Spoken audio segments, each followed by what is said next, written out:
Hablemos de seguridad, un espacio creado para orientar a las personas sobre cómo actuar en caso de sismos, incendios, materiales peligrosos, primeros auxilios y otros temas de protección y seguridad.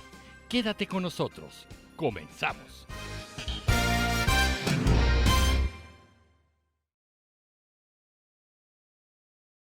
Muy buenas noches. Estamos ahorita empezando una transmisión de Hablemos de Seguridad. Es que se me está cayendo aquí el chinche. Hablemos de seguridad. El tema de hoy es, y los ponentes, era uno que está faltando, de qué hacer en una situación o qué es lo que pasa en un traslado médico, aeromédico.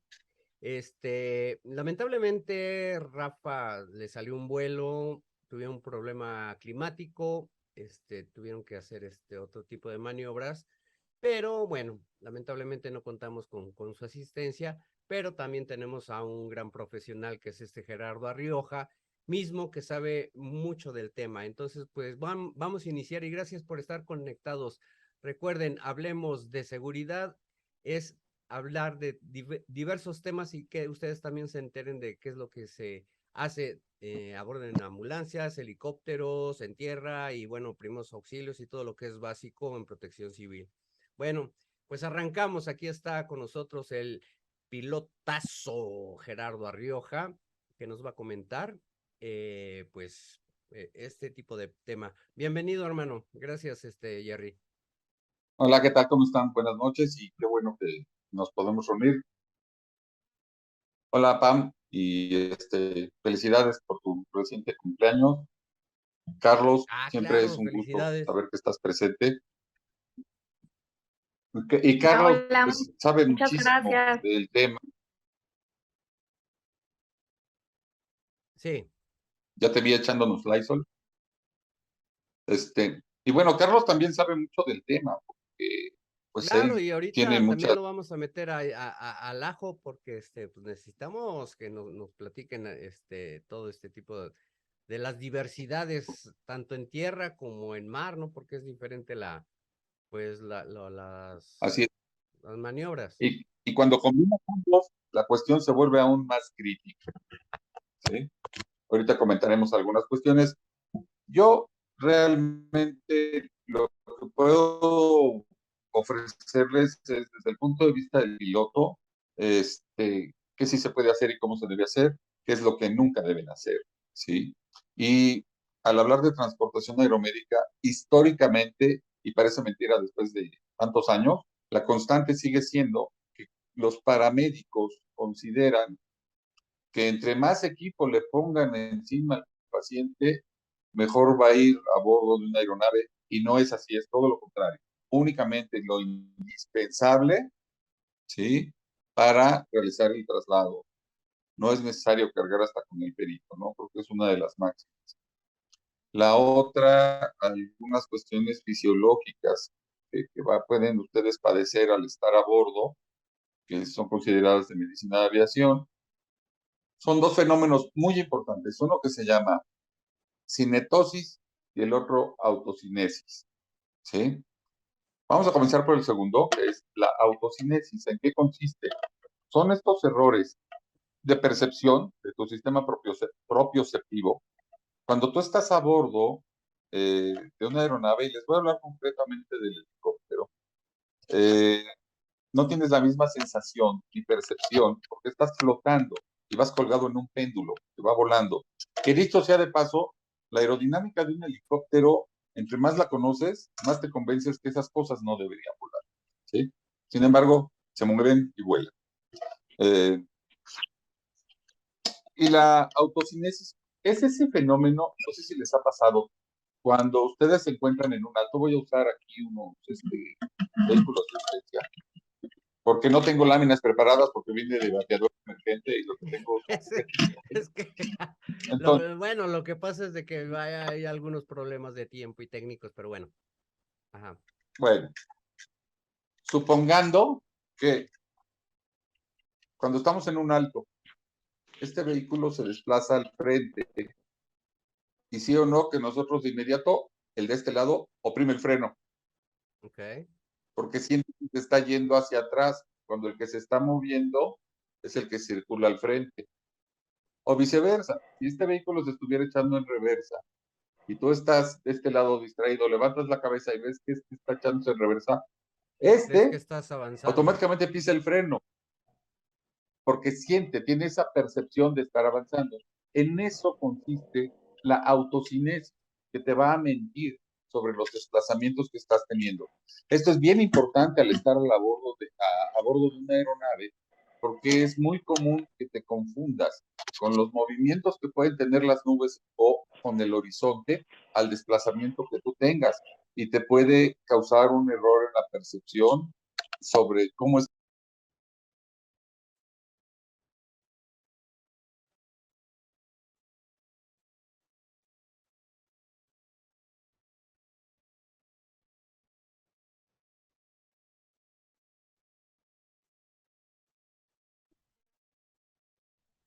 eh, Cinetosis consiste, es como cuando te das muchas vueltas y te mareas, y ahí andas dando por todos lados. En eso consiste la cinetosis, que es el supermareo. Pero el supermareo, mala onda, como cuando estás crudo, estás en la cama y sientes que la cama vuela y que tienes que hacer tierra. Es una percepción muy semejante. Y esto se puede dar los domis y someto a votación. Tengo este que es un 206 y un 212. ¿Cuál se ve mejor y con cuál quieren trabajar? Pues, 212. Ok. La ujú. voz del médico dice 212. Bien. Cuando tú estás a bordo de la aeronave y la aeronave hace virajes y hay una maniobra que es muy común, que vas mirando de este lado y luego cambias hacia el otro, ¿sí? Eh, Quienes no tengan mucha práctica o experiencia en esto, el segundo viraje, ¿sí? Ya estás totalmente desorientado, súper mareado y con unas ganas de devolver. Primero, no lo hagan. Todos los pilotos sabemos reconocer cuando alguien está a punto de volver el estómago y también sabemos qué maniobra hacer para que no te permitas que tragues tu propio vómito. Entonces, si no quieren sufrir, no lo hagan, por favor. Prohibido vomitarse a bordo de la aeronave. Si te mareas, por muy intenso que sea tu mareo, hay una práctica, Edgar les puede contar porque él sabe mucho.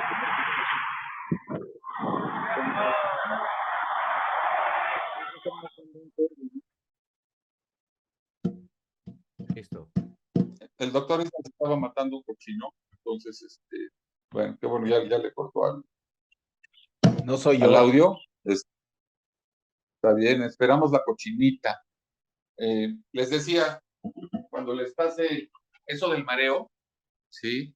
Intenso, que se llama cinetosis, y que te desorientas totalmente, y les decía, Edgar se debe acordar, también el doctor Islas, que ya lo vi en ciertos videos, del curso de técnico en transportación aeromédica, técnico aeromédico que tenemos en Cuernavaca, que les hicimos un ejercicio de, como a este doctorcito, dar muchas vueltas, luego se tomaban de las manos, cruzaban las manos, hacían la cabeza hacia atrás y daban vueltas.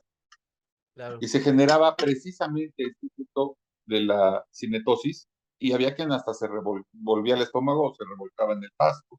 Eso es lo que se le Hay, llama desorientación espacial, ¿no?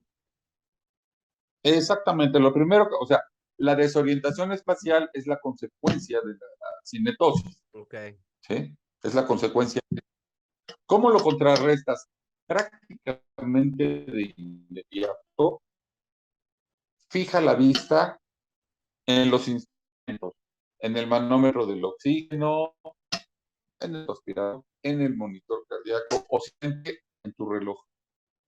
Fija la vista en tu reloj por 10 segundos y por arte de magia desaparece esa sensación y vas a poder seguir concentrado. Quienes participaron del curso lo vivieron en carne propia, porque además nos manchamos un poco, aunque no lo crean, yo no soy así, pero nos manchamos un poco para que sintieran esos errores de percepción y cayeron en en esta cinetosis. Efectivamente, doctor Islas, la práctica fue en Tequesquitengo, pero el curso se dio en Cuernavaca, en el Hotel Argento, y la práctica fue el último día en Tequesquitengo, donde nos hicieron favor unas amistades de prestarnos su aeropista para poder llevar a cabo esta situación. Entonces, eso es lo primero que debemos aprender a contrarrestar. Cuando estamos a bordo, sí, eh, no pelearnos con el sentido que lleve la aeronave al desplazarse, ¿sí? Porque va a haber estos movimientos y virajes forzados, ¿sí? Eh, la transportación aeromédica no es un vuelo activo, no esperen que sea muy confortable, ¿sí? Pues tenemos que ir atentos, porque vamos atendiendo, fíjense sus instrumentos para Estás evitar congelado, Jerry. la cinetosis, ¿sí? Te veo congelado. La cinesis y que lo vuelven a sacar sus instrumentos. Por eso, bueno, va volando a sonido, lo que sea. No lleva la vista frente, encima de. Y ahora, ¿me oigo? No, es que te vi Sí, me oigo congelado, te porque vimos a ti congelado. te veo congelado. Ah, ¿ya Ay, no? ya estás. Está bien. Entonces, les mencionaba que todos los movimientos que tiene la aeronave, ¿sí? Que van a ser en este sentido, y girando para un lado o para el otro, ¿sí? Nos pueden provocar estos errores de percepción. Por eso es importante, constantemente vean sus instrumentos o volteen a ver su reloj. Su reloj es su principal aliado a bordo de una aeronave, porque les va a permitir contrarrestar los efectos de la cinetosis. Y su paciente se los va a agradecer mucho porque no lo van a vomitar, ¿sí? Los procedimientos de atención, medicamentos, fármacos, suministro de oxígeno, etcétera, etcétera, es determinado por el personal médico que está a cargo del paciente, no por los pilotos. Y los pilotos no te van a ayudar ni te van a resolver tu problema de atención. El piloto, su responsabilidad es hacer que esta cosa se levante y llegue al punto al que le pediste que llegara para entregar al paciente. Lo demás es responsabilidad tuya, ¿sí? Eso es lo que es la diferencia entre una evacuación aeromédica, que es el término que se le dio en tiempos de la Segunda Guerra y la Guerra de Vietnam sobre todo, ¿sí? La evacuación aeromédica era: aviente el fiambre a bordo del helicóptero y que Dios lo bendiga, ojalá llegue con bien. Lo más que hacían eran torniquetes y vendajes compresivos, ¿sí? Hoy por hoy ya hay más tecnología, ya hay más insumos, ya podemos trabajar mejor con el paciente a bordo, pero no esperen que el piloto les resuelva el problema, ¿sí? Yo les voy a platicar de un traslado que hace algunos años hicimos de un paciente que llevaba a su médico a bordo. Pues yo iba, lo que hacía era volar, yo iba rumbo al hospital, pero de repente la aeronave empezó a tener este movimiento y tenía este movimiento. Pero ¿sería por la turbulencia? ¿Perdón? ¿Sería por la turbulencia? No, es a lo que voy. Ah, ok. Empecé a tener esta cosa. Que aquí lo estoy exagerando. Realmente en el desplazamiento sería imperceptible, pero era un movimiento así. Yo venía clavado en lo mío. Cuando volteo para ver cómo venían, veo que el médico ya venía en maniobras, ya venía en maniobras, y por eso se me estaba meneando el helicóptero de esa forma. Cualquier helicóptero, cualquier aeronave, por grandota que sea, cualquier movimiento que tú tengas interior que sea constante, te hace resonancia y hace que la máquina se mueva.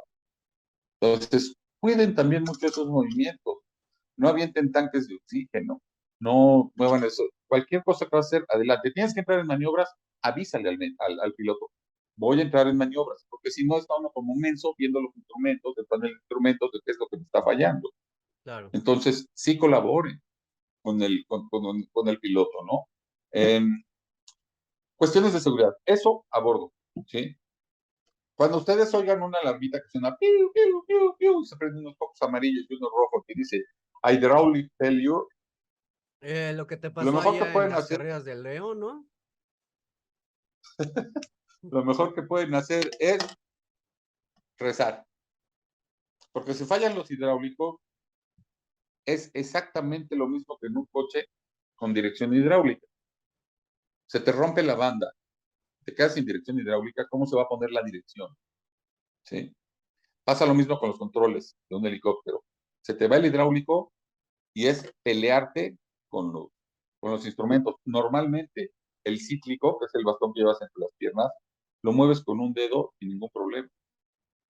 Pero si se te va el hidráulico, ni con las dos manos controlas al 100%. Hay que Oye, tener mucho cuidado. una ¿Sí? pregunta. ¿Qué pacientes son candidatos a nivel, bueno, no sé, altura, para poderlos trasladar en helicóptero? Porque los cambios de altitud yo creo que pueden, afectar a algún tipo de lesión, ¿no? Que tenga el paciente. Los cambios de altitud, sobre todo en cabinas no presurizadas, que es el caso de los helicópteros, ¿sí? Los helicópteros no van presurizados. Los que van presurizados son los aviones. Las cabinas de los aviones sí van presurizados y no tienes mayor problema, ¿eh? Así tenga TSE o fractura de base de cráneo, hasta hemorragia subaracnoidea, si quieres, no vas a tener gran variante en el avión. En un helicóptero sí, pero ten en consideración la altitud a donde estás trabajando, porque no es lo mismo que recojas al paciente a nivel del mar y lo traslades a un hospital cercano, a que de ahí, de nivel del mar, lo lleves a 1 hora y media de vuelo, ¿sí? Con un ascenso constante, que generalmente mínimo es de 500 pies por minuto, y vas a ir eh, disminuyendo la presión atmosférica que se ejerce sobre el paciente, porque no está presurizada la cabina, y entonces todos somos presión positiva, o sea, somos como un aerosol cargado en nuestro organismo. Conforme vamos ascendiendo, la presión va a ir aumentando, nuestra presión interna hacia el exterior. Sí podríamos tener problema. Debes tener en consideración a qué nivel estás trabajando. Si es en la Ciudad de México, 2.240 metros sobre el nivel del mar, y allá tienes la urgencia, y realmente los traslados sobre Ciudad de México son cortos, son muy cortos, no tienes ningún problema, sin importar el tipo de lesión que tenga, porque jamás sobre Ciudad de México vas a ir ni siquiera a 9.000 pies de altitud de operación. Techos límite de operación de los helicópteros en común, los buenos helicópteros, los de turbina, nunca vas a poder pasar de los 14.000. Además, a partir de 13.500 pies, vas a empezar con hipoxia y vas a empezar a bostezar, ¿sí? Y ese es tu primer síntoma de que estás cayendo en hipoxia. Si vas volando en el helicóptero y empiezas a bostezar, quiere decir que estás cayendo en hipoxia. ¿Qué es lo que debes hacer? Respira hondo, respira profundo, ¿sí? Respira profundo para que empieces a oxigenar mejor. Si puedes, enchúfate con una mascarilla, puntas nasales, lo que tengas a la mano, enchúfate al oxígeno tantito para que no caigas en hipoxia. ¿Por qué? Porque ha pasado que tienes que hacer ascensos para brincar algún cerro.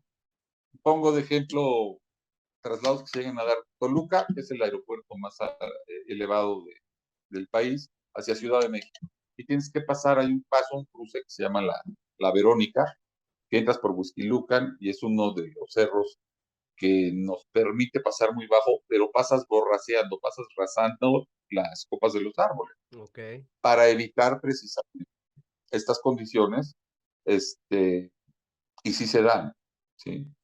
Entonces, sí es posible, sí es factible, sí lo tenemos en el área metropolitana, dependemos mucho de la altitud.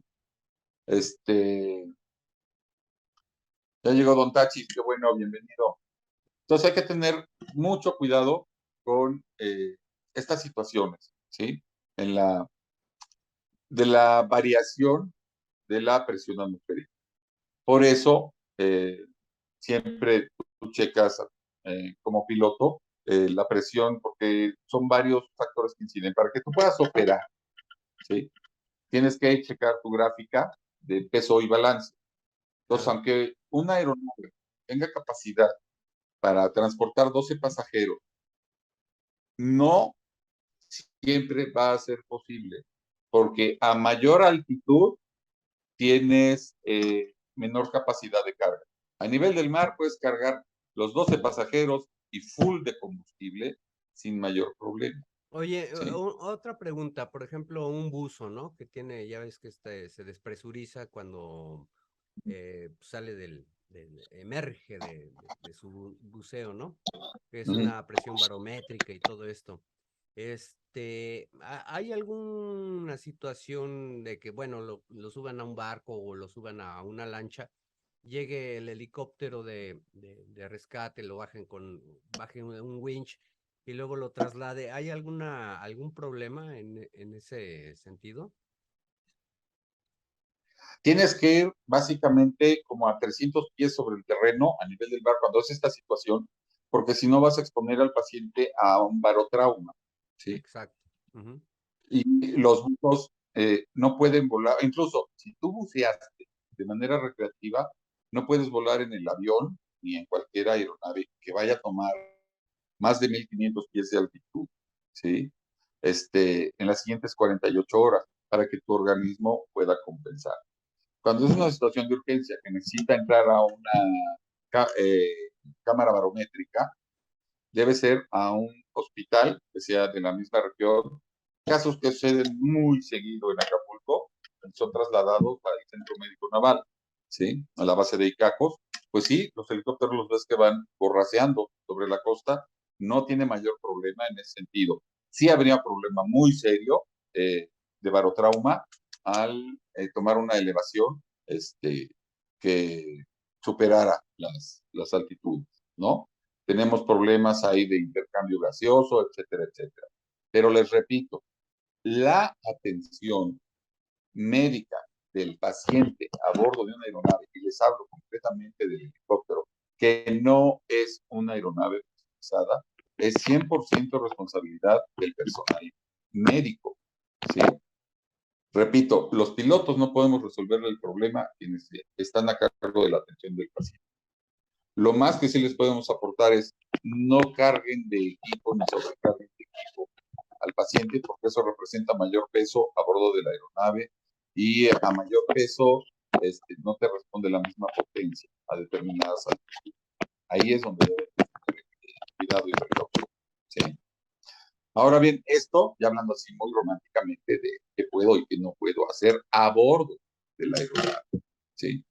Cuando estamos abajo, ¿qué podemos hacer?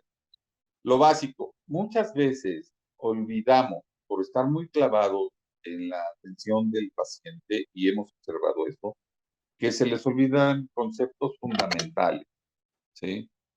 Generalmente llega una unidad de emergencia, que es de donde va a descender el paciente para subirlo a una ambulancia aérea e iniciar con el traslado. Y hablamos que el helicóptero es muy útil para el traslado de pacientes de urgencia, siempre y cuando no excedas de 300 kilómetros en el trayecto de traslado. Afortunadamente los metropolitanos son muy rápidos. Si tienes que traer a alguien de Querétaro a Ciudad de México, de Pachuca a Ciudad de México, incluso de Puebla, no tienes tanto problema. Pero más allá de eso, no estaría indicado el helicóptero. Les mencionaba, no olvidar lo básico, porque cuando te clavas mucho en la atención, y ya muchos se van a la atención muy avanzada del paciente, olvidan los conceptos fundamentales de seguridad en la transportación aeromédica y siempre en el uso del helicóptero. Cualquier helicóptero, bajo cualquier circunstancia, aunque no sea para traslados de pacientes, aunque sea recreativo, aunque sea porque le vas a pedir matrimonio a tu novia en un vuelo de helicóptero. ¿Sí? Zonas prohibidas para los pasajeros, aunque sean tripulación médica. Zonas prohibidas son todo lo que es el boom o el botalón, que es esta fracción del helicóptero, ¿sí? Que es la parte posterior del fuselaje y generalmente va desde la salida de las turbinas, ¿sí? A donde checas transmisión, etcétera. Prohibidísimo. No puedes llegar, ni tienes que cruzar, ni tienes que acceder por ese lado. El rotor de cola, ¿sí? Va a girar casi 6 veces más rápido que el rotor principal y por eso prácticamente no lo ves. Pero tiene una capacidad, así como avienta el aire para compensar el par rotor, ¿sí? Y que el helicóptero, si gira en este sentido sus palas, no empiece a girar de esta forma, esa es la función del rotor de cola, avienta una corriente de aire muy fuerte, de un lado, pero del otro succiona. Entonces hay que tener mucho cuidado porque es una muerte segura, ¿sí? La otra, por muy alto que veas que están las palas del helicóptero y tú te vas a acercar a él, ¿sí?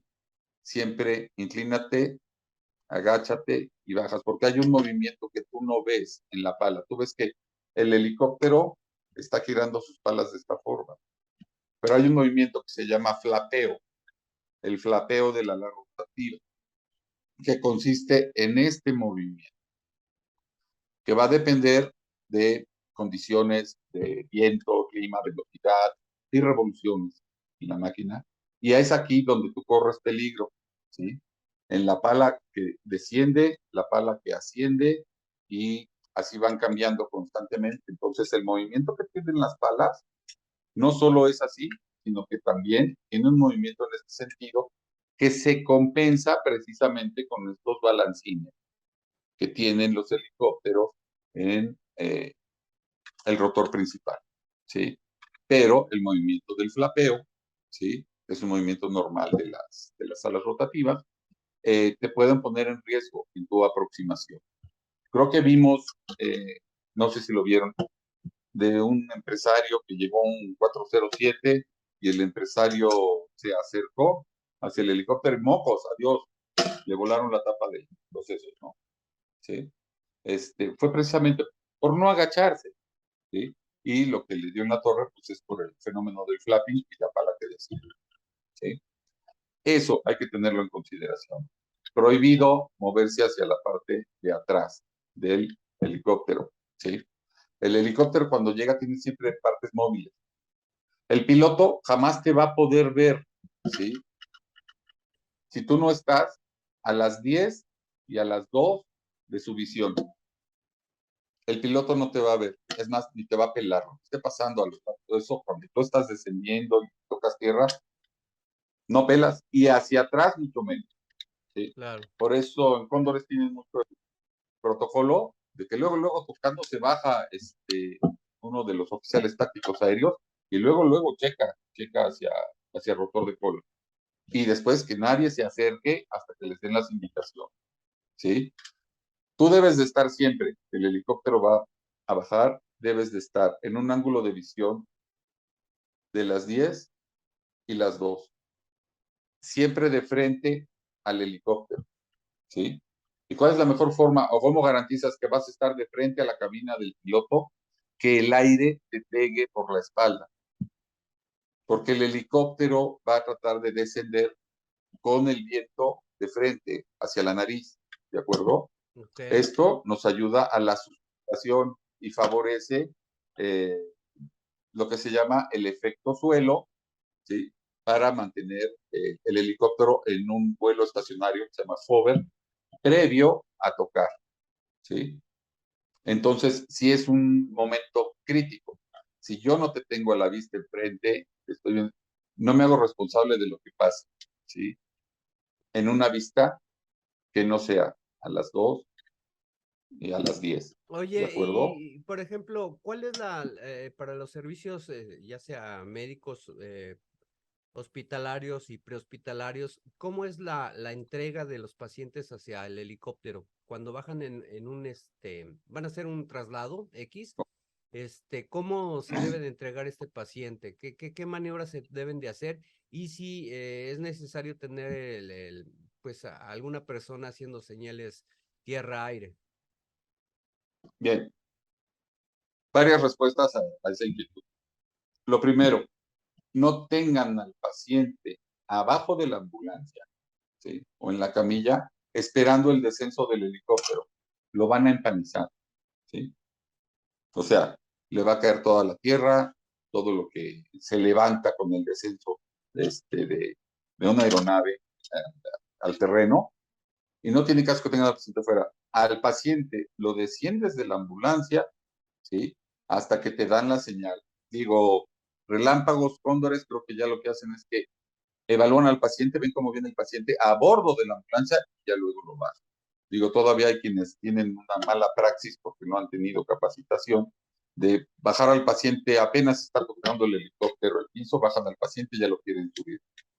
Evítenlo, coordinen bien, tengan comunicación con la tripulación de la aeronave antes de subir, porque no les van a permitir subir al paciente si no tiene un chequeo previo de ver que venga bien y que no venga con demasiado, que venga con lo esencial. Eso es fundamental. Y Eso por creo un que lado. también La es otra, quitar el colchón y sábanas y todo eso, ¿no? Para que no se levante con el... lo mejor es asegurar el colchón al carro camilla, ¿sí? Esto va en función del confort del paciente.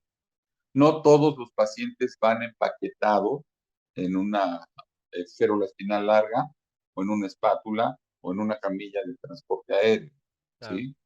Entonces hay que tener por eso los colchones, ¿sí? Hay que fijarlos bien hacia los dispositivos. Si no queda más remedio, quiten el colchón, quiten las sábanas, salen volando, ya lo he visto, y pues sí, trasládenlo sobre el carro camilla con la celda, ¿no? El, las prácticas que hicimos esa vez en Tequesquitengo, sí, definitivamente se optó por quitar los colchones para efecto de la práctica y se trabajó todo el tiempo con la tabla. Bien, el área por donde ustedes se van a aproximar antes de pasar a lo de las señales de aproximación, que voy a lamentar mucho romper todos los paradigmas que tienen al respecto, ¿sí?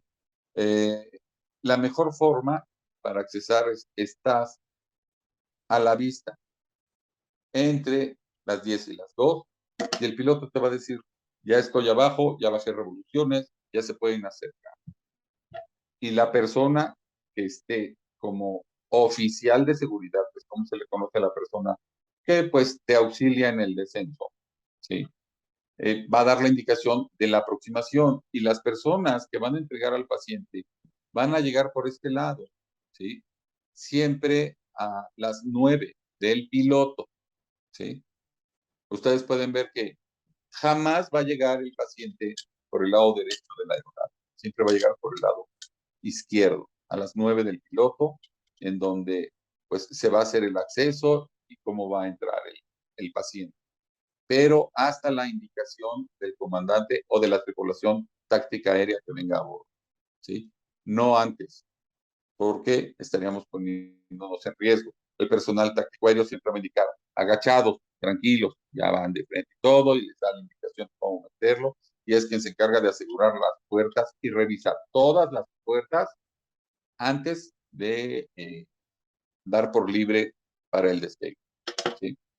Ahora bien, en cuanto al oficial de seguridad que está enfrente del helicóptero, cuando el helicóptero va a descender y que va a llegar, etcétera, etcétera, ¿sí? Lamento desilusionarlos, pero para eso los pilotos fuimos a la escuela, para saber aterrizar, ¿sí? En los terrenos que tengamos que aterrizar. Eh, resulta ocioso pretender dirigir a un piloto sin saber cómo se hace, que es una cuestión auxiliar netamente, y el piloto puede o no hacerte caso. La mayoría de las veces no te hace caso. ¿Por No, qué? bueno, Porque según para yo eso fue tengo la escuela. entendido que cuando ya le dudas o le estás dando una mala señal, dicen, no, ya mejor por, por mis propios Te medios. ignora y a veces hasta te avienta el mueble. Esa es una práctica muy común en Morelos. Bien que alguien está medio menso, le avientas el mueble. Mal hecho, ¿no? Pero bueno, suele pasar. Entonces, primero, estén conscientes que para eso se preparó el piloto, ¿sí? Eh, segundo, si vas a emplear, las señales son muy simples, no se compliquen la vida, no hay más que otras señales que las que les voy a mencionar, es muy simple, ¿sí? Te van a ver desde lo alto. El piloto se va a dar cuenta, ustedes han visto que antes de bajar, un helicóptero no llega directo y baja. El helicóptero llega y va a dar una vuelta De en reconocimiento. torno a veces dos vueltas, Cuando tuve la oportunidad en los incendios forestales, me aventaba hasta 3 o 4 vueltas antes de bajar. ¿Qué es lo que verificas? Tú percibes por dónde viene el viento cuando vas en el helicóptero. Y esas vueltas son para percibir el viento. El piloto se va a fijar también en poblaciones rurales si hay ganado bovino. Si hay ganado bovino, las vacas tienen la cara al viento, ¿sí? El viento les va a dar en la cara y así se orientan las vacas. Y ese es tu cono de viento para orientar. Siempre vas a buscar también facilidades como banderas que existan en la zona o incluso ropa en los tendederos cuando estás en una zona citadina, y eso te ayuda mucho también a identificar la dirección del viento, ¿sí? Y de esa forma tú tratas de ingresar con el viento hacia la nariz del helicóptero, que te va a dar mayor sustentación. Cuando trabajas a nivel del mar, el viento laminar viene del océano hacia la plataforma continental y es la forma en cómo mejor vas a operar. Te ayuda mucho a descender. De hecho, hay veces helicópteros como el UH, los Huey, que tienen palas un poco más anchas, incluso con el colectivo hasta abajo, a nivel del mar, nada más con cierto perfil, se quedan como un papalote, no descienden. No descienden, se quedan ahí flotando, tienes que romper un poco la aerodinámica para lograr descender. Bien, les decía de la señal, ¿sí? Hay que tener mucho cuidado. Tú oriéntate de tal forma que el viento te dé en la espalda, en un espacio que tú tengas, ¿sí? No hablemos de Ciudad de México, sí son muy diestros los pilotos de cóndores. Tú a un piloto de cóndores le dices, necesito bajar en ese 20 y te va a dar 15 centavos de cambio. Son muy capaces, muy competentes, pero no los hay en todos lados, en todo el país. Entonces, trata de ver que el área donde vaya a bajar el helicóptero sea segura, que tengas un radio mínimo de 12 metros. Generalmente las aeronaves que están atendiendo urgencias en el área metropolitana puede ser el 429 de Cóndores, un 407, ya casi no salen los Curiel, tienen sí un 206L4, los que llegan a utilizar de ambulancia. Los relámpagos utilizan son los helicópteros italianos Augusta, el modelo es Koala, pero es a 109 Koala, que es un poquito corto, tiene mucha galleta, mucha potencia en sus turbinas, y son los que se utilizan para los traslados de urgencias. Hablemos en dimensiones, son aproximadamente las mismas dimensiones, con excepción del 412 Cóndor, ¿sí? El 412 Cóndor es un animalote, ¿sí? Que lo llegan a utilizar a veces también como ambulancia. Es importante que tengamos un área segura, quizás un poco excedida. Lo que necesitamos para poder llegar son un mínimo de 12 metros radiales, ¿sí? 12 metros de radio, un círculo, ¿sí? 12 metros es lo mínimo que necesitas para poder entrar casi como si entraras a la cueva. Ya no digas en una senda de planeo adecuada con un descenso planeado. No, por lo menos 12 metros radiales. Libres de árboles en la trayectoria, postes en la trayectoria, cables en la trayectoria, ¿sí? Entonces, tener mucho cuidado. Si estamos en una zona rural, procuren poner una cinta o algo que nos ayude a identificar la dirección del viento. Si vemos que ustedes lo están haciendo bien, les vamos a hacer caso a una persona que tiene el viento por la espalda y que empieza con la indicación desde el aire, desde que estás haciendo el patrón de descenso, y él empieza a hacerte señal, ¿sí? Que te está señalando el área destinada para tu aterrizaje. Tú asumes esa red, debe tener cierta idea, y sí te puedes guiar con la ayuda del entierro, ¿sí? Una vez que el piloto te ubica y sabe que lo estás haciendo bien, generalmente desde el aire va a prender uno de los faros que vienen abajo y lo va a prender 2 o 3 veces. Eso quiere decir que ya te vio y que va directo a ti. Si no te prende los focos, no te va a pelar, ¿eh? Exacto. Y hay quienes vienen con los ojos prendidos todo el tiempo, igual no te pelan, ¿sí? Pero generalmente cuando ya te identifiqué y todo, prendo y apago de 2 a 3 veces. ¿Sí? Empiezo yo mi aproximación y mi descenso. Entonces, una vez que tú sigues así, pero que verificas que la aeronave, ¿sí?, ya está en el sitio seguro para poder descender, ya de forma vertical, ya no con velocidad traslacional. Entonces, después de estar así, lo que vas a hacer va a ser abrir tus Abre los brazos. Perdón que brazos. me alejé un poco. Ujú. Abres los brazos, ¿sí? Y ya que abriste los brazos, los mantienes fijos hasta que el helicóptero está detenido a esa altitud, ¿sí? Con cierta distancia. Eso quiere decir que ya te vio y tú ya puedes auxiliar. Voy a utilizar aquí una pluma. Puedes auxiliar haciendo este movimiento. Estos serían tus brazos, Ujú. así, hacia abajo. Hacia Y abajo. despacio. Hay unos que hasta parece que están volando, ¿no? Tranquilos, es así, hacia abajo. Esto quiere decir desciende, desciende. Con las palmas de tus manos hacia abajo, Hacia abajo. orientadas hacia abajo. Hay quienes llegan a usar lámparas que tienen un stick rojo y todo. Las puedes utilizar o no. Lo mejor, las manos extendidas con las palmas hacia abajo, el movimiento suave hacia abajo, eso es desciende, desciende, y háganlo con suavidad. Prohibidísimo que se pongan así y traten ustedes de hacerle al horizonte artificial del piloto. En ese instante el piloto los va a ignorar de inmediato y por poco, porque eso me denota una persona que no sabe lo que está haciendo, ¿sí? Entonces es baja, baja, para que yo tengo cierta percepción en estos parabrisas que vienen en la parte de abajo, cuya función es darme cuenta qué tan próximo estoy del terreno. Y si mi helicóptero es de skid alto o skid bajo, como es en este caso, pues más o menos ya tengo una idea de en qué momento ya estoy por tocar el suelo, ¿sí? Y siempre va a haber variables.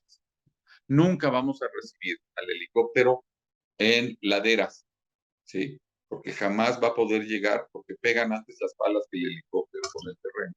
Y vamos a generar un accidente, ¿sí? Entonces ya estábamos en que desciende, desciende. Una vez que el helicóptero ya posa sobre el terreno, ¿sí? Aún y cuando nosotros estamos posando y pareciera que ya llegó, todavía no llega en total. No sé si se hayan dado cuenta que el helicóptero desciende y después como que se abren los skids un poco hacia afuera, porque ya estás recargando el peso de la aeronave, ¿sí? Claro. Pero desde el momento en el que ya tuviste que tocó el terreno, entonces ya le indicas al piloto cruzando tus brazos al frente y debajo de tu cintura. Eso quiere decir, ya llegaste, ya no tengo nada más que decir. Y ahí me espero en esa posición hasta que el piloto ya vio que ya pudo posar, ya descargó el peso de la aeronave en el terreno, ¿sí?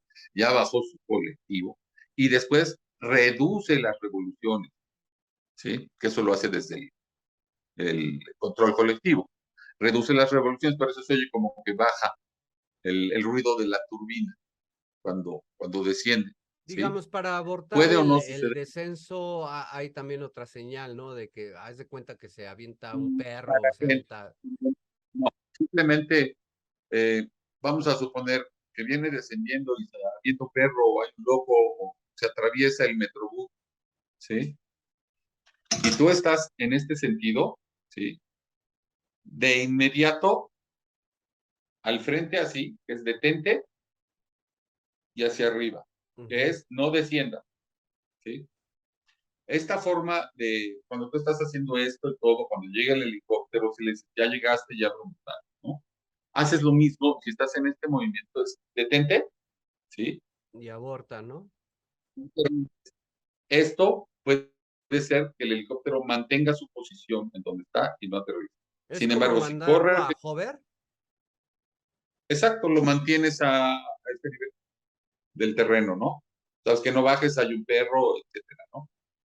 Pero si sientes que está comprometida la operación de la aeronave en el terreno por algún factor externo que se suscitó en ese momento, entonces haces esto, abre las manos con las palmas hacia arriba y le indicas que se eleve, Ok. ¿sí?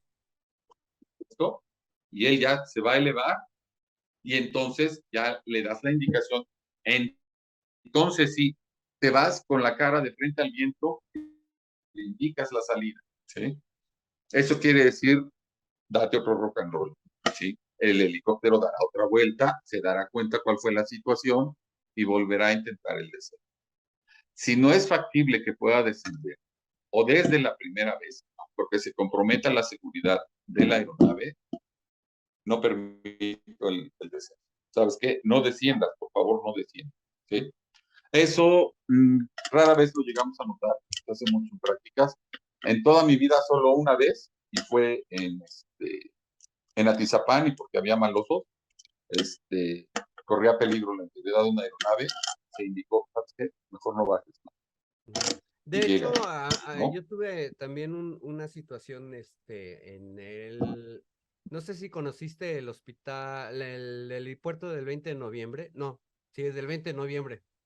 Eh, ya habían bajado el paciente, estaba con Fidel Landeros y ya cerraron las puertas y todo eso, ya se iban, pero dejaron un cinturón afuera. Y entonces yo le estaba, como está muy incómodo para hacerle los señalamientos al piloto, yo le crucé los brazos. O sea, él me decía así, le dije, no. Y me dice, o sea, como, ¿por qué? Entonces, es que había un cinturón afuera de la puerta, ¿no? Entonces, nada más le indiqué así y así. Y ya se baja el paramédico, el personal, y dijo, ah, no, pues sí, dale, no, pues gracias, ¿no? Pero son situaciones que debes de verificar cuando le vas a dar la salida, ver que las puertas estén cerradas independientemente de que ya verificó el personal, tú también tienes que ver que estén, pues, bien cerradas las puertas y entonces ya empiezas a dar la comunicación. Pero yo creo que sí es muy importante tener ese tipo de destrezas para, pues, agilizar tanto el descenso, el despegue. Y también otra cosa que te iba a preguntar, Jerry, ya vimos la entrega, ¿no? Del personal de tierra hacia el helicóptero. ¿Cómo se hace la entrega del paciente cuando llega el helicóptero hacia el hospital? Ok, ahí es donde más se compromete la seguridad de la aeronave, porque el personal hospitalario, ojo, el personal del hospital, no tiene una adecuada preparación para la recepción del paciente. Ahí dependemos 100% del táctico aéreo que traigas a bordo. En el caso que tú mencionabas, fue error 100% del táctico aéreo. ¿Sí? Ese no, y pues bien por lo que hiciste, ¿no? Pero sí fue un error del táctico aéreo, que va a cargo de la seguridad de la aeronave antes de su despegue, ¿no? Es como el prevuelo para poder ir al aire, ¿no? En los hospitales no desarrollan este tipo de destrezas y por eso vemos en las imágenes, Cóndores constantemente sube imágenes en sus redes para que veamos este tipo de circunstancias y se nota luego, quién sabe quién usaba. ¿Sí? Entonces hay que tenerlo en consideración. ¿Qué pasa cuando estás llegando? Generalmente llegas a un helipuerto. En Ciudad de México pasa mucho que llega Cóndor desde cualquier punto distante a uno más cercano del hospital a donde va, y por eso bajan a cada rato en Benjamín Franklin Revolución, y de ahí se va en otra ambulancia y llega al hospital, ¿no? Por decir algo, ¿no? Eh, en aquellos hospitales en donde es el helipuerto registrado y autorizado por la autoridad aeronáutica, va a tener una matrícula, ¿sí? Y además de la matrícula va a tener ciertas ayudas visuales que pueden ser desde las luminosas, el cono, y el cono te va a indicar la velocidad del viento La dependiendo orientación también, ¿no? y la orientación del viento, ¿no? Helipuertos de hospitales generalmente están representados con una cruz y una H. La H al centro de la cruz nos va a indicar la orientación norte-sur, siempre va orientado norte-sur. Y cuando encontramos un triángulo en los helipuertos, que también van a ver la H orientada hacia una de las puntas y hacia la base, quiere decir que la punta hacia donde está orientada la H es el norte. No sé si Pero bueno, eh, la recepción del paciente por el hospital o la entrega del paciente en el hospital va a ser exactamente igual. Van a entrar a las 9 del piloto, ¿sí? El personal que esté a cargo entra a las 9, donde ya se abrió la puerta, va a salir el paciente y sale a la inversa de cómo entró hacia el carro camino, ¿sí? Y aquí sí se les indica siempre, por favor, fijen el colchón al carro camilla, porque en los hospitales no se los quitan, así se van y ya están ahí acostados los enfermeros o camilleros encima de los carros camilla para que no se les vuele el colchón, cuando lo mejor sería quitarle el colchón. Pero pues, se ha sugerido, fíjenlo hasta con tela adhesiva, ¿no? Al personal hospitalario, para que cuando lleguen de esa forma, muy difícil es trabajar con ellos porque se aproximan a la aeronave sin conocer el movimiento del flapeo, ¿sí? Vas a tener flapeo al descender y al ascender, y el flapeo, las palas se van a hacer de esta forma, hacia arriba, ¿sí? Tanto en el descenso como en el ascenso, porque Claro. estás al máximo rendimiento, y esto es ¿y por qué se mueve así? Porque, ojo, no toda la pala te da sustentación.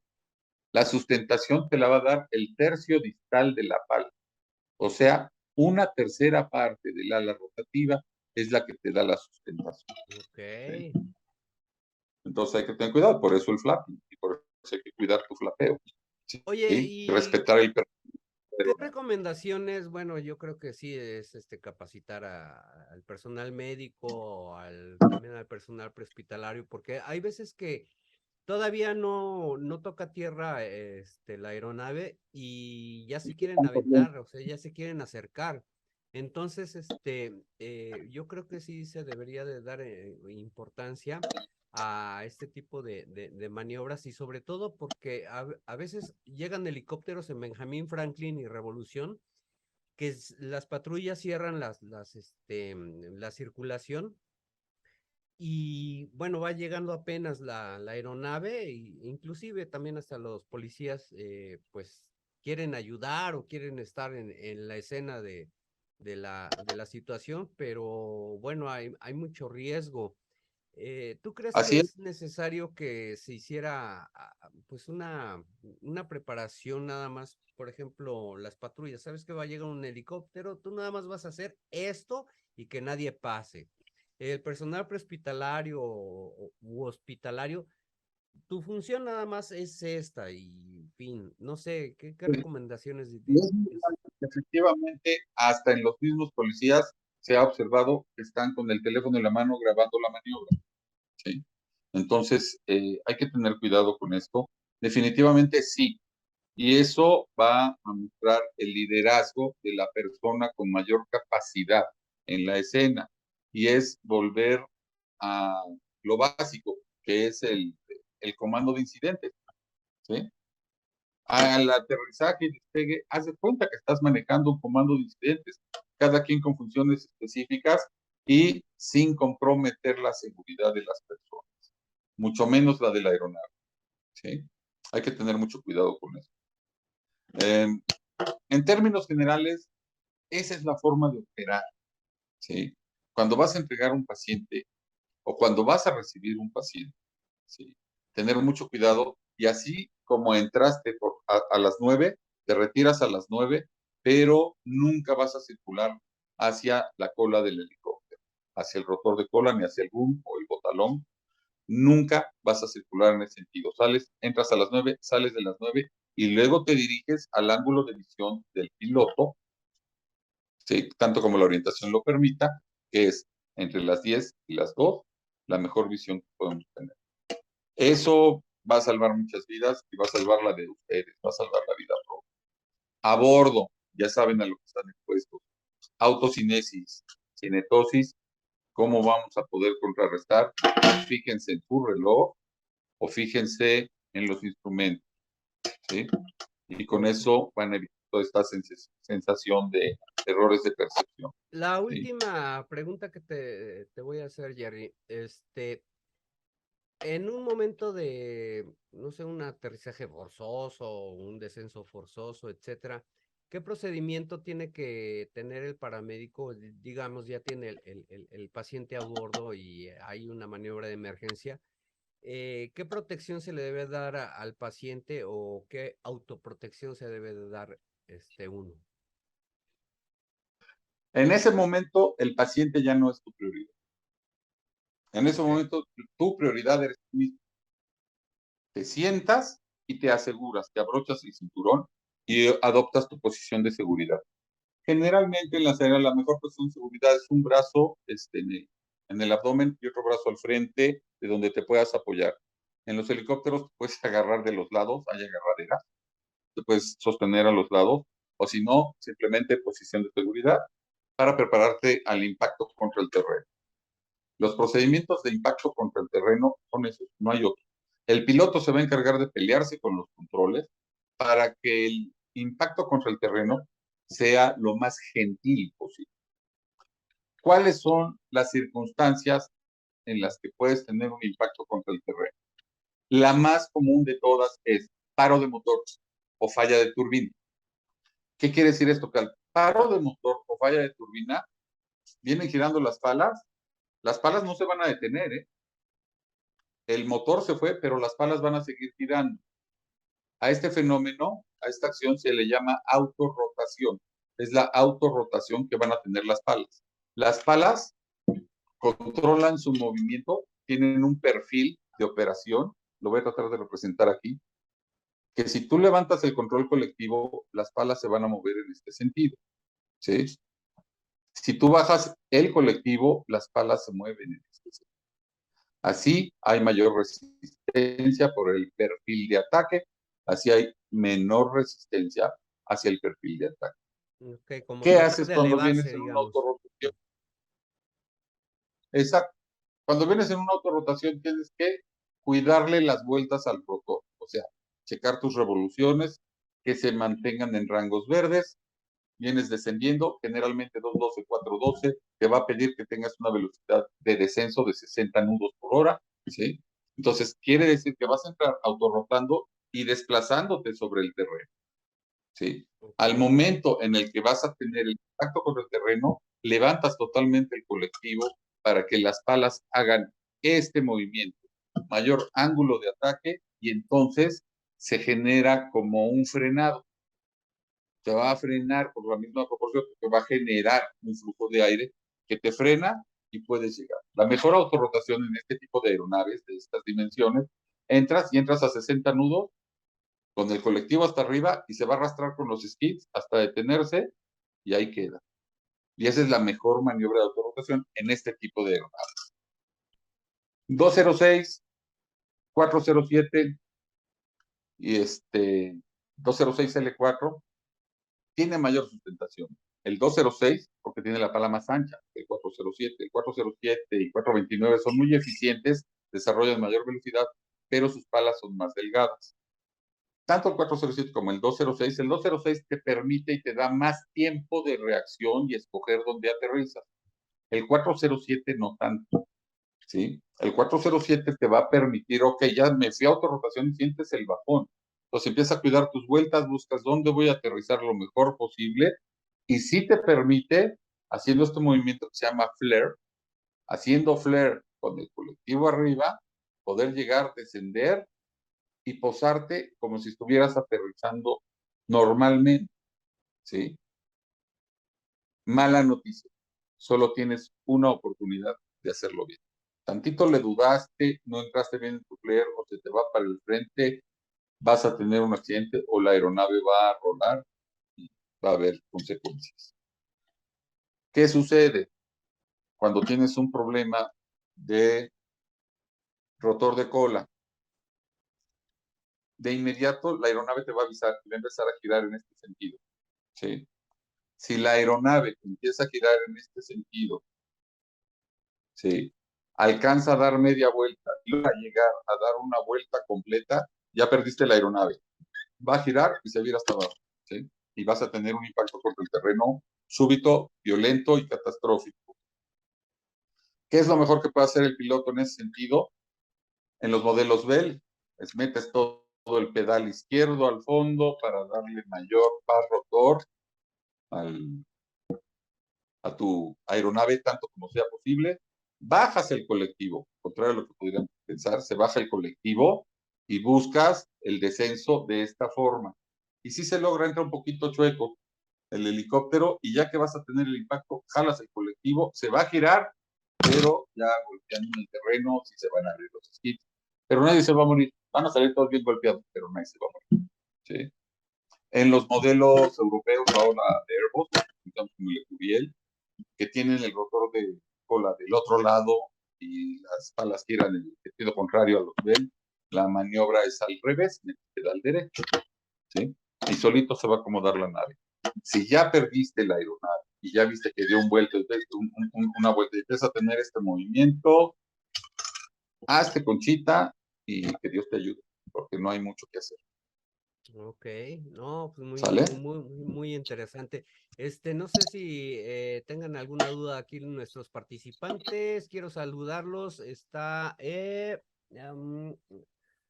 Roberto Castro, Tachis, Carlos Treviño, el doctor Islas, Pamelita, muchas felicidades también por su cumpleaños.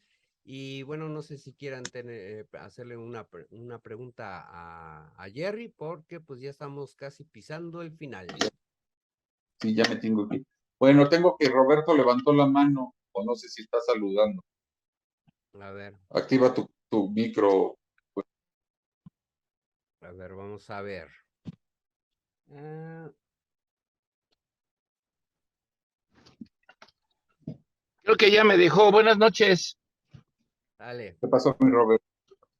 Buenas noches a todos. Nada más un comentario con respecto a lo que decías, Gerard, de qué es lo que tiene que ver también uno cuando bajas por el paciente. Obviamente tú como piloto ya dijiste qué es lo que tienes que hacer, pero precisamente es reafirmando lo que tú mencionaste y que ahora se está manejando más, es acercarte, que no te bajen al paciente hasta que el paramédico o el táctico, como le llames, vaya directamente a la ambulancia a checar qué es lo que vas a trasladar y verificar que efectivamente sea un paciente que se pueda trasladar vía aire. Porque si no te puedes embarcar, yo nada más veo que de repente llegan y se lo suben y ya los tienen arriba, o sea, no se percatan de qué tipo de paciente es. Si nosotros supiéramos que todos los paramédicos que andan en la calle supieran perfectamente lo que están haciendo y pues los deben de checar, pues podríamos con los ojos cerrados, como en Estados Unidos me imagino que es, el poder subir al paciente y sin que pase nada. Aquí en México no, hay que verificar de forma personal qué es lo que te están entregando, cómo viene atendido y qué tan bueno es hacer el traslado para ese paciente. Porque hay ocasiones que definitivamente dices, a este no me lo llevo porque ahora sí que lo voy a matar.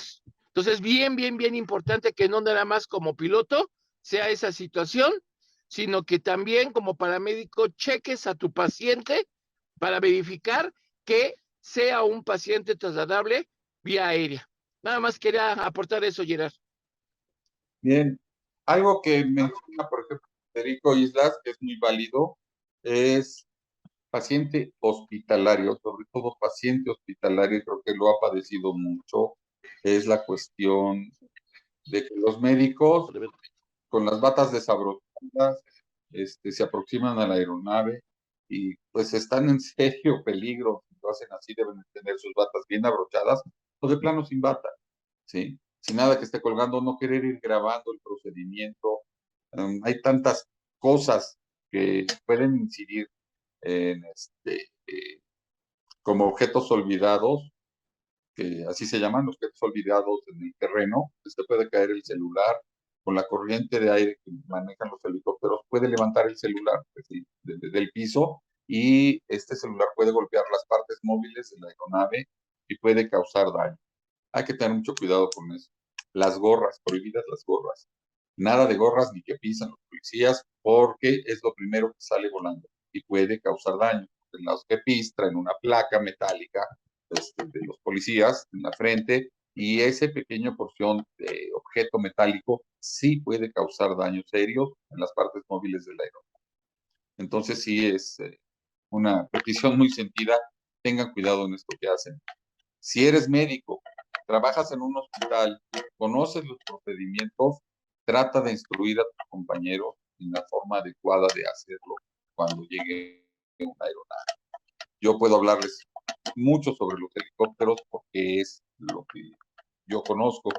Yo no vuelo jets, sin embargo sé que en los jets las operaciones son un poco más tranquilas porque vas en una aeronave que está presurizada, llegas directo a un aeropuerto, están los accesos más controlados y las operaciones son más supervisadas. El helicóptero, que puede bajar en cualquier terreno, casi bajo cualquier circunstancia, no ofrece las mismas garantías. Por eso debemos ser muy cuidadosos de la seguridad integral. No sé si tengan otro comentario. A ver, ¿alguna duda? Ya estamos a punto de terminar y gracias por el tiempo que nos tiene Jerry.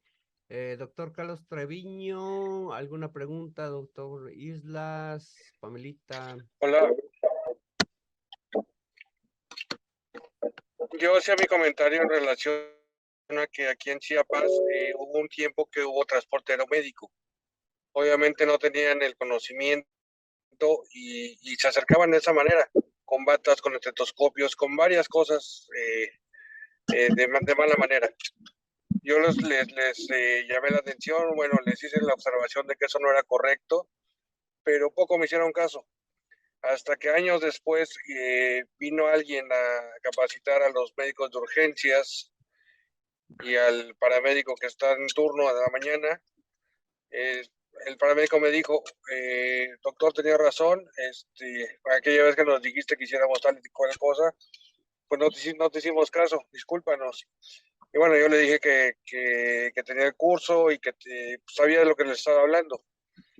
Claro. Y en algún momento también me tocó ir por paciente al aeropuerto, estábamos a 5 minutos del aeropuerto, y pues ahí ya sobre la práctica les fui demostrando algunas otras cosas. Saludos. Muy bien, Gracias, señal de lo que doctor. se aprende, nunca se olvida. Muy bien, Doc. Yo lo que les Muy quería comentar, la próxima semana que les platico un poco lo que me pediste, Edgar, les voy a platicar cómo son las operaciones de helicópteros en los barcos. Es completamente diferente, es más controlado seguramente, pero sí, ahí les platicamos la próxima semana. Sí, ahí es una gran expertise que tiene Charlie en ese sentido. Yo en lo personal les puedo decir que lo más complicado que existe en la operación de un helicóptero en maniobras offshore, quiere decir ir a plataformas, no tienes problema en las plataformas, porque es como llegar a cualquier helipuerto. Sin embargo, tratar de descender en, en una embarcación tiene la complicación de que estás bajando en un helipuerto que está constantemente en movimiento. Entonces esto no te permite con mucha facilidad llegar. Y por eso tardas mucho en poder posar el helicóptero en maniobras offshore en alta mar. ¿Sí? Por eso hay muchas ocasiones que prefieren bajar el winch y asegurar la camilla hacia el barco y subir la vía winch o el heister para poder introducirlo al helicóptero.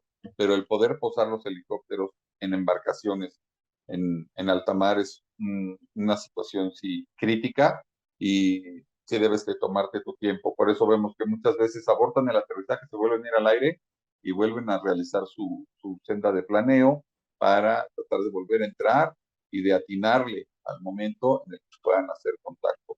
Es de mucho feeling. Ahí no hay mucho que puedas hacer, ni hay quien decía cuenta las olas, y a la séptima ola bajas, etcétera, cada quien tiene su estilo, pero sí es una maniobra muy comprometida. En lo particular, la única que yo bajé en una embarcación fue en el yate de Jaime Camil en Acapulco y estaba dentro de la bahía de Santa Lucía y no tuve broncas. Perfecto. Sí, las embarcaciones tipo crucero y cualquiera de las mercantes ya no traen helicóptero. Los cruceros viejitos son los que traen su helicóptero en la posición de, de la proa o la parte de adelante. Las que sí traen son los privados, ¿no? Sí.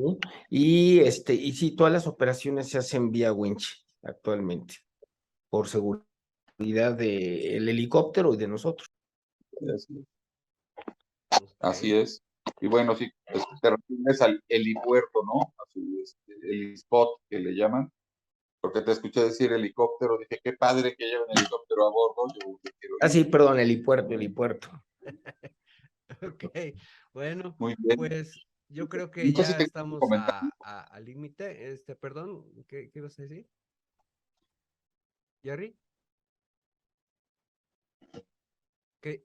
Nada más si tenían alguna otra inquietud. Ya Ajá, empezó a haber ¿alguna otra deserción de duda, parte. alguna otra pregunta para que ya concluyamos aquí la participación de Jerry? Porque ya nos regaló, ¿no? Ya me endeudé.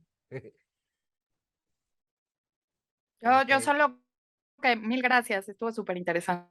Un Sí, bueno, abrazo. perdón que no tenía láminas preparadas para esto porque pues fue ahora sí entrarle de bateador emergente. Rafael Águila tiene toda la experiencia del mundo volando como paramédico a bordo y puede enriquecerles mucho qué sí hacer a bordo, qué no hacer a bordo, qué medicamentos, qué procedimientos.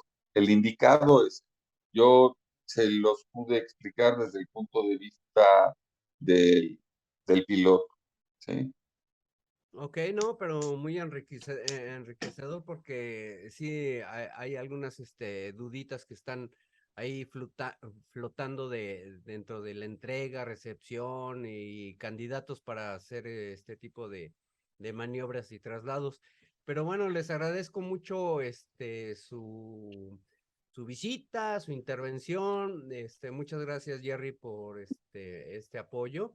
Y vamos a continuar también dándole seguimiento a esta situación del tema con Rafael Águila, que lamentablemente pues no pudo, le salió un traslado y situaciones climatológicas.